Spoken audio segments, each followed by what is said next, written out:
semuanya, kembali lagi bersama saya di meja konsultasi Project D. Pada kesempatan kali ini saya tertarik untuk sedikit membahas mengenai obat-obatan psikotropika, narkotika.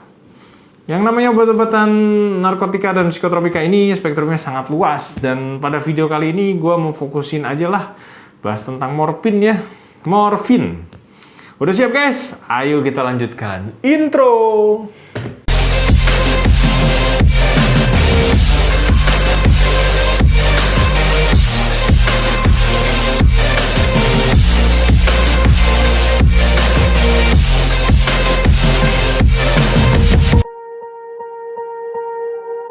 Obat morfin itu sebuah anti nyeri sebenarnya. Golongannya golongan opioid. Ya, ini telah digunakan untuk mengatasi rasa nyeri yang parah udah selama bertahun-tahun sebenarnya.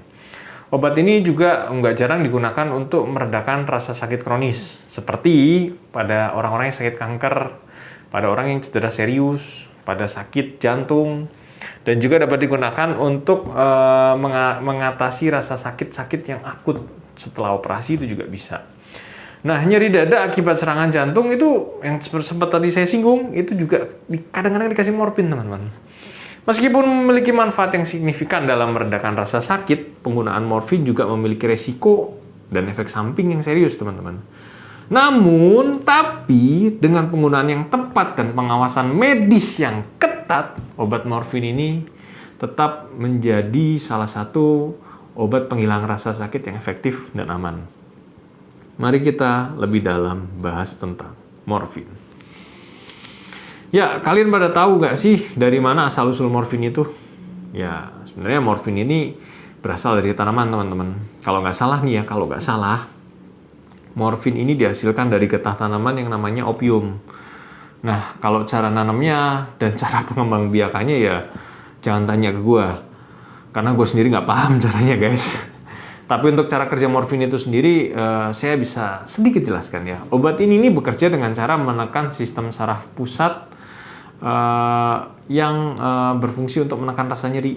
Jadi dengan konsumsi obat ini rasa nyeri itu bisa ditekan. Tapinya sekali lagi, penggunaan morfin ini harus hati-hati, teman-teman. Karena penggunaan morfin ini memiliki potensi resiko yang bahaya. Dan bahayanya ini bahaya banget ya kalau tidak digunakan dengan benar atau kalau dipakai secara nggak wajar nih.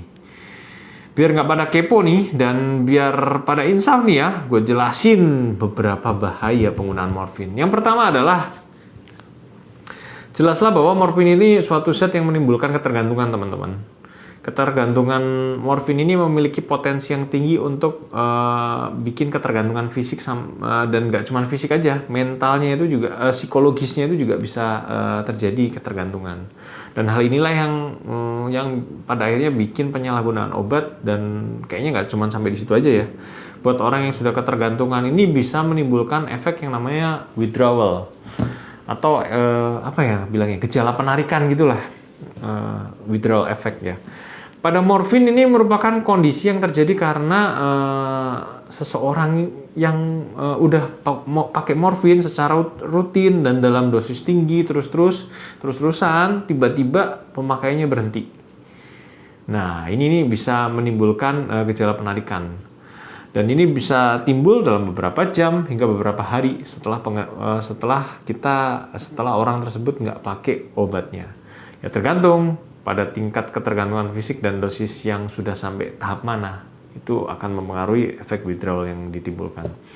Dan perlu diketahui, seseorang yang mengalami gejala penarikan atau withdrawal effect ini biasanya merasa sangat tidak nyaman dan bahkan merasa sangat kesakitan, termasuk sakit kepala, juga bisa bikin mual, muntah, keringat berlebihan, gemeteran, cemas, susah tidur. Gejala lainnya itu bisa bikin denyut jantungnya meningkat, tekanan darah meningkat, dan juga bisa bikin kayak kebingungan linglung gitu loh. Ya, selain gejala ketergantungan, morfin itu juga bisa bikin overdosis. Ya, morfin dapat menyebabkan overdosis jika digunakan secara nggak tepat ya, atau dosis yang dipakai itu terlampau tinggi. Mau tahu nggak gejala kalau seseorang udah overdosis? Yang pertama nih ya, tekanan darahnya bisa ngedrop, teman-teman. Bisa ngedrop abis. Nggak cuma itu, bahkan bisa bikin kesulitan napas. Ya, kalau sulit doang sih oke, cuman ini kadang-kadang bisa sampai gagal napas, teman-teman. Bisa napasnya berhenti gitu yang disebut gagal nafas. Dan terakhir, obat ini bisa bikin seseorang mengalami koma. Kalau overdosis ya harus cepat dikasih antidotumnya, harus cepat dipasang alat bantu nafas, harus juga dikasih obat-obatan yang buat membantu menopang tekanan darahnya. Jangan sampai tensinya makin ngedrop. Ya, intinya butuh penanganan segera lah, teman-teman. Dan yang namanya obat ya selalu ada efek samping yang mungkin dapat ditimbulkan, teman-teman. Morfin ini juga punya efek samping yang serius kayak yang tadi sudah saya singgung ya, kayaknya mual, muntah, bisa bikin sembelit, bisa bikin rasa ngantuk yang berlebihan, ya tadi kesulitan napas dan juga kebingungan. Dan teman-teman perlu tahu ya, morfin ini punya efek resiko penularan infeksi. Nah ini kok bisa, Dok? Ya tunggu dulu nih, dengerin dulu ya penjelasannya sampai selesai. Nah kadang nih penggunaan morfin itu biasanya dipakai melalui suntikan ya, jarum suntik ya. Dan dipakainya rame-rame. Jadi bukan karena morfinnya, tapi karena penggunaan satu jarum secara bergantian inilah yang bikin seseorang beresiko terkena infeksi. Nah infeksi yang dapat ditimbulin ya infeksi yang menular melalui darah kayak HIV, hepatitis B, dan berbagai macam penyakit yang lainnya. Ya, kayaknya saya nggak bisa bahas panjang-panjang ya. Terima kasih ya teman-teman yang sudah nonton video ini.